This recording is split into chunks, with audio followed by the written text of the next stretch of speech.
అది 1947 ఇండోనేషియా సముద్రంలో ప్రయాణిస్తున్న కొన్ని నౌకలకు ఒక భయంకరమైన రేడియో సిగ్నల్ మెసేజ్ వచ్చింది. ఆ మెసేజ్ ఇలా వచ్చింది: All officers, including the captain, are dead. I die. ఆ చివరి మాటలతోనే సిగ్నల్ ఆగిపోయింది.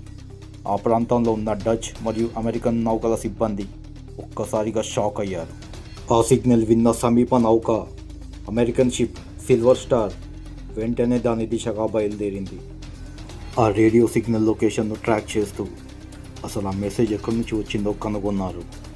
దట్టమైన మేఘాలు, పొగమంచు మధ్యలో వారికి ఔరంగ్ మేదాన్ అనే నౌక కనబడింది. ఆ నౌకపై ఎవరూ కనిపించలేదు. అది నిశ్శబ్దంగా నీటిపై తేలుతూ ఉంది. ఆ నౌక లోపలికి దిగి ఏముందో చూశాక సిల్వర్ స్టార్ షిప్ సిబ్బంది అందరూ ఒక్కసారిగా షాక్కి గురయ్యారు. ప్రతి ఒక్కరూ చనిపోయి ఉన్నారు, కానీ ఎవరి శరీరంపై ఎలాంటి గాయాలు లేవు. ముఖాలు భయంతో గట్టిపడిపోయాయి, ఎవరినో చూసినట్లుగా.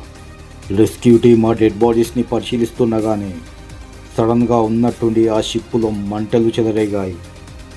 అందరూ బయటికి పారిపోయారు, కానీ ఆ ఔరంగ్ మేదాన్ షిప్ మాత్రం మంటల్లో కాలుతూ సముద్రంలోనే మాయమైపోయింది. అసలు అప్పటికప్పుడు ఆ షిప్పులో మంటలు ఎలా చెలరేగాయి?